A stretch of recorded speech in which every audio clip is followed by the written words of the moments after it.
ሰላም ውድ ቻናሌ ተከታታዮች፣ ዛሬ እንግዲህ ከብዙ ጥረት በኋላ ይህን የመሰለ እንጀራ እንዴት እንደወጣልኝ አሳያችኋለሁ ማለት ነው። እንግዲህ የተጠቀምኳቸው በፊት አስቀርቼው የነበረ እርሾ አለ። እሱን የገብስ ዱቄት እና ደግሞ ጥቁር ጤፍ። መጀመሪያ ጤፌንና የገብስ ዱቄት በትንሹ አድርጌ እቀላቅላለሁ። የገብሱን ዱቄት አላበዛውም፣ ትንሽዬ ብቻ ነው የማደርገው። ከዛ እርሾዬን አደርጋለሁ። መጀመሪያ የገብስ ዱቄቱንና የጤፍ ዱቄቴን በደንብ አድርጌ አዋህደዋለሁ ከማቡካቴ በፊት። ከዛ እርሾ እንጨምራለን።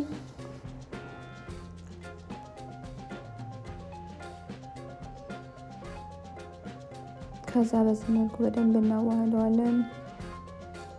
መጀመሪያ በወፍራሙ በደንብ እናሸዋለን። እዚህ ጋር የምንጠቀመው ለብ ያለ ውሃ ነው፣ ትንሽዬ ለብ ያለ። እዚህ ጋር በደንብ አድርጌ በእጄ አሸዋለሁ። በአንድ ቀን የሚደርስ እንጀራ ስለሆነ በደንብ ብታሹት አሪፍ ነው፣ እንደዚህ በማሽን። ከዛ ፋይናሊ ውሃ ጨምሬ በደንብ እንዲጋገር አድርጌ እንደምጋግረው አይነት አድርጌ እንደዚህ ቅጥነቱን በደንብ አቀጥነዋለሁ። ሳቀጥነው ግን ሩም ቴምፕሬቸር ነው ውሃ የምጠቀመው፣ ያልሞቀም ያልቀዘቀዘም ማለት ነው።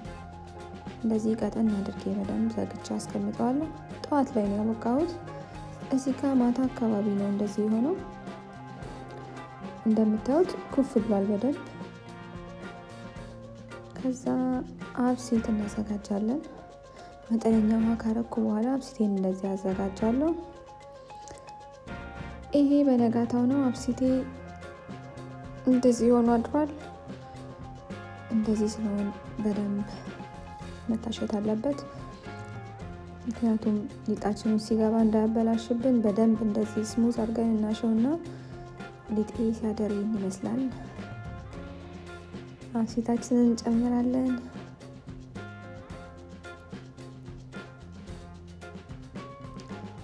በደንብ አድርገን እናማስለዋለን አሁንም። ከዛ 2 ማንኪያ የጤፍ ዱቄት በሌላ ብረት ድስት እናደርጋለን።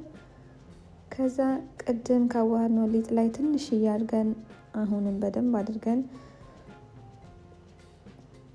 አንድ ላይ እናዋህደዋለን። ይህንንም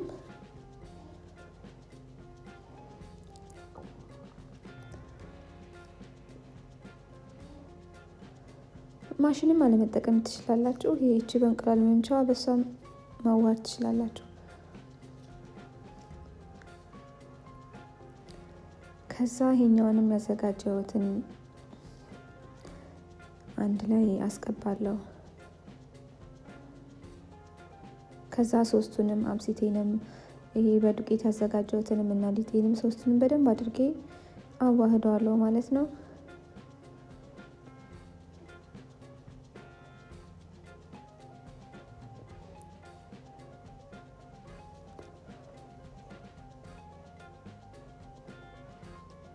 ከዛ እንደዚህ ካረኩ በኋላ ለ2 ሰዓት ነው የማቆየው። ከ2 ሰዓት በኋላ ለመጋገር ዝግጁ ይሆናል ማለት ነው።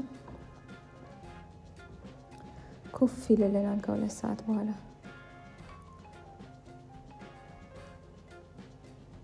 እዚህ ጋር እንደምታዩት ሊጤ በጣም ኩፍ ብሎልኛል እና ለመጋገር ዝግጁ ነው። ሊጥም ማስገብቼበት እንደዚህ አንወፈርም፣ አሪፍ ነው በጣም የሚሆነው። ምጣዳችን መጋሏን እናረጋግጣለን።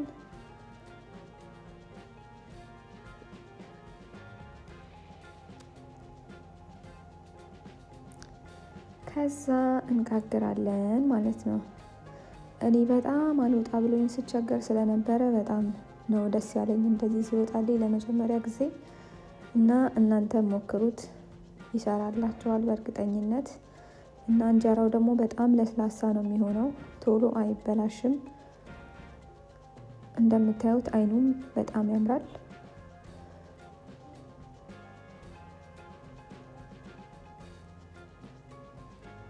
እና ለሽታው ደግሞ አብሽ የምትወዱ ሰዎች ካላችሁ ከዱቄቱ ጋር ስታቦኩ አብሽ ትንሽ ጠብ ማድረግ ትችላላችሁ።